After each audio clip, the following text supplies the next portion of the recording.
é, tem algumas, vamos dizer, aplicações aí dessa teoria do balanceamento estrutural. Tá?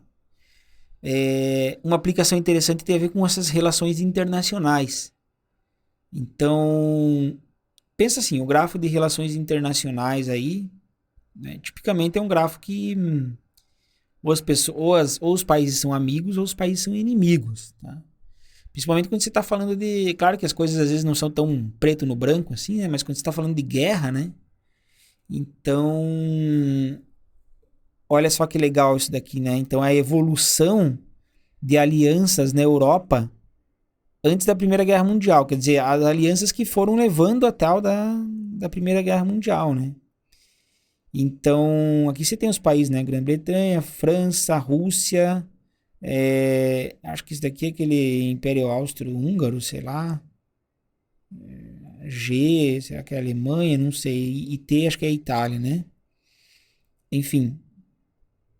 Ó, aqui é a primeira fase, né? De 1872 até 1881. Você tinha aqui esses três caras aqui, né? As arestas que estão vermelhinha, pontilhada aqui, elas são inimizades. Então você tinha um grupo aqui, ó, tá? De três amigos. Tá? Aqui nesse caso até é interessante olhar que tem algum, que nem a Itália, que ela tá meio isolada, ela ainda não definiu, vamos dizer assim, as amizades dela. Amizades e inimizades, né? É, mas assim, aqui você tem um grupo, tá? E aí você tem um outro grupo aqui que as coisas elas estão tão tensas aqui, porque se você parar para pensar que o que acontece com esses três carinhas, eles estão naquele triângulo que é o menos, menos, menos. E o menos, menos, menos é um triângulo que não se sustenta muito, né? Daquela fonte de estresse ali, né? Três inimigos entre si, talvez seja melhor se juntar com alguém, tá? Então a coisa ela vai evoluindo com o tempo aqui. Vocês podem ir depois acompanhando com mais calma aqui, né? Então vão se formando arestas, às vezes por conta dessas instabilidades, tá? Primeiro a Itália, que não tinha nenhum tipo de relação, ela formou aqui duas relações novas, tá? Aí de repente já aqui, ó, a Rússia já brigou com esses dois carinhas aqui, né?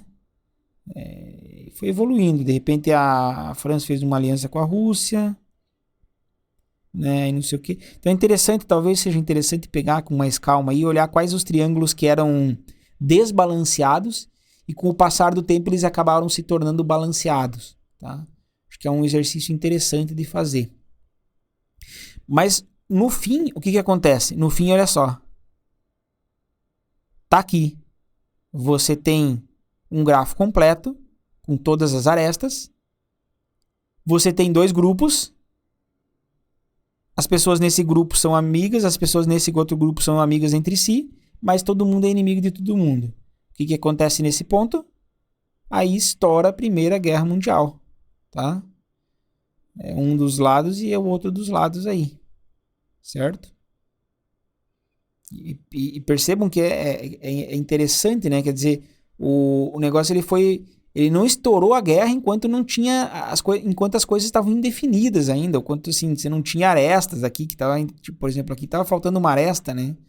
Então, talvez tinha alguns caras que estavam indecisos aí em relação a quem se aliava, quem não se aliava, e na hora que formou os dois grupos, pronto, agora a gente vai, né, iniciou a guerra, né? Não, esse exemplo mostra que o balanceamento estrutural não é necessariamente uma coisa boa na vida real, tá? É, enfim. E tem outros exemplos interessantes aí de alguns sites na internet, tá? São comunidades onde as pessoas expressam sentimentos positivos ou negativos perante os outros. Então, tem aquele site lá de tecnologia, lá o Slashdot, tá? Acho que vocês conhecem, talvez vocês conheçam Slashdot, né? Acho que é isso, né? Slashdot. Os usuários podem... Eu nem sabia disso, nem sei se funciona assim até hoje, tá? Depois vocês me digam. Mas você pode designar outro usuário como amigo ou inimigo. Engraçado, né? Às vezes as coisas ficam, principalmente hoje em dia, né? Às vezes as coisas ficam meio, sei lá como é que fala, é politicamente incorreto fazer o site designar o outro como inimigo, daí eles vão lá e mudam essas coisas aí, né? Então, não sei se a coisa continua desse jeito aí. Hoje as pessoas são um pouquinho mais chatas do que eram alguns anos atrás aí. Outro exemplo, site de classificação de produtos Epinions. Eu não conheço esse site, mas está no livro como um exemplo aí. Talvez, não sei se é um site pequenininho, uma coisa que era das antigas aí e agora não tem mais, não sei, tá?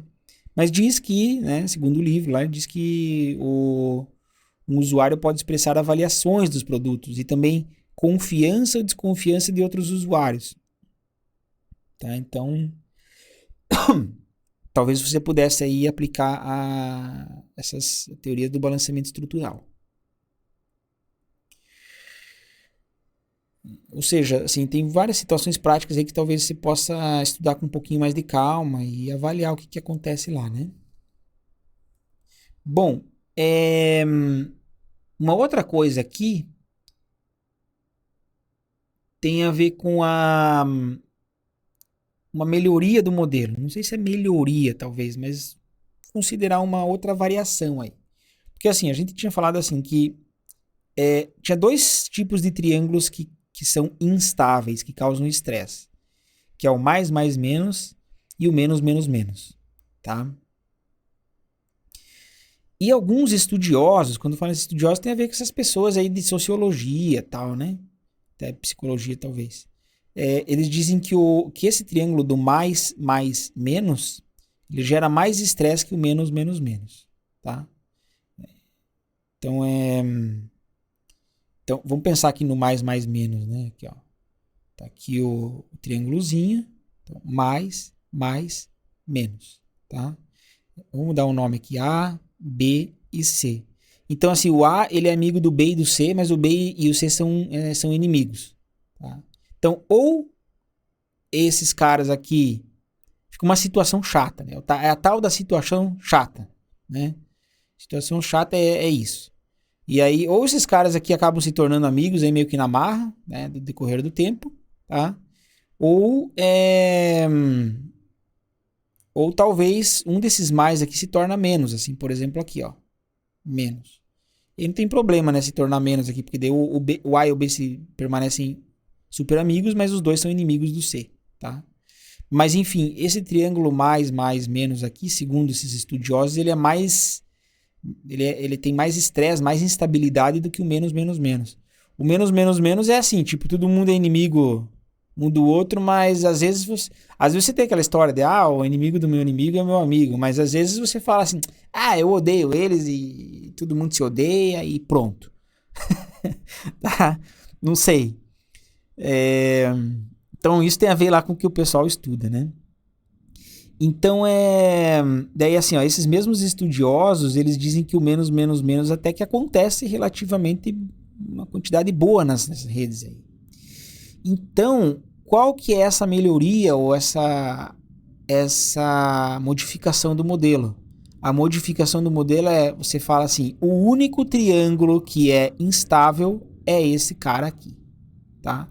E aí o menos, menos passa a ser um dos triângulos permitidos, vamos dizer assim, tá? Então, ó, isso motiva uma definição mais branda para balanceamento. Então, ó, e aí, assim, a propriedade do balanceamento estrutural fraco, né? Fraco porque, assim, o forte era o que a gente tinha antes lá, né? Então, a propriedade é assim, não há conjunto de 3 nós com arestas entre eles sendo 2 positivas e uma negativa, tá? Então, esses triângulos aqui, eles não aparecem, né? Mais, menos não aparece, tá? E... Então, se o grafo tem essa propriedade, então a propriedade do grafo, né? Todos os triângulos, eles não, nenhum dos triângulos do grafo pode ser desse jeito aqui, tá?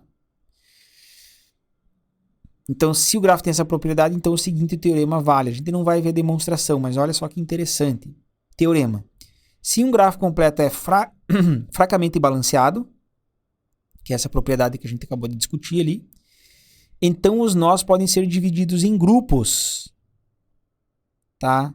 E agora não é só dois grupos, essa que é a parte legal da coisa, a parte interessante, tá? Então você fala, né? Porque qual que é a pergunta aqui, né? Tá bom, beleza, eu estou considerando essa variante aqui, onde a única coisa proibida é isso daqui, ó. Como é que é a cara do grafo todo? A gente já viu antes qual que era a cara do grafo todo. E agora o grafo tem uma outra cara, porque a gente está mudando o que é permitido e o que não é permitido. Então agora o grafo ele vai ser dividido em grupos, tá? Antes era só dois grupos. Tal que dois nós do mesmo grupo são amigos e nós em grupos diferentes são inimigos. Tá? Então, uma figurinha assim, né? Tipo, aqui, ó, todo mundo é amigo de todo mundo aqui dentro, tá?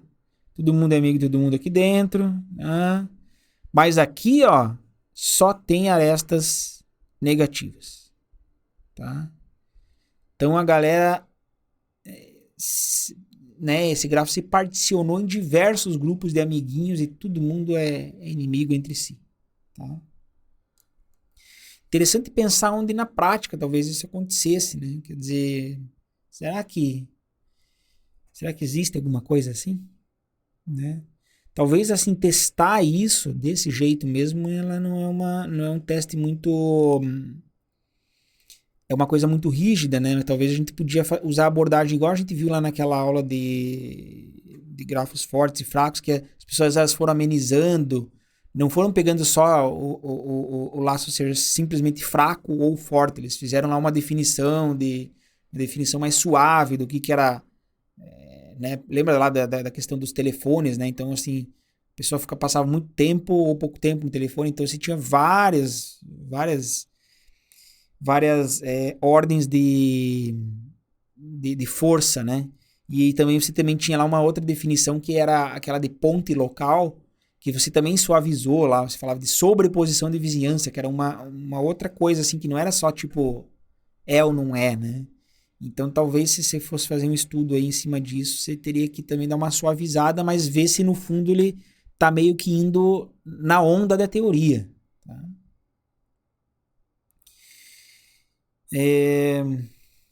Então é isso daí, tá? Eu acredito que, como eu falei, né, na sessão avançada, a sessão avançada a gente nunca costuma apresentar aqui nas aulas.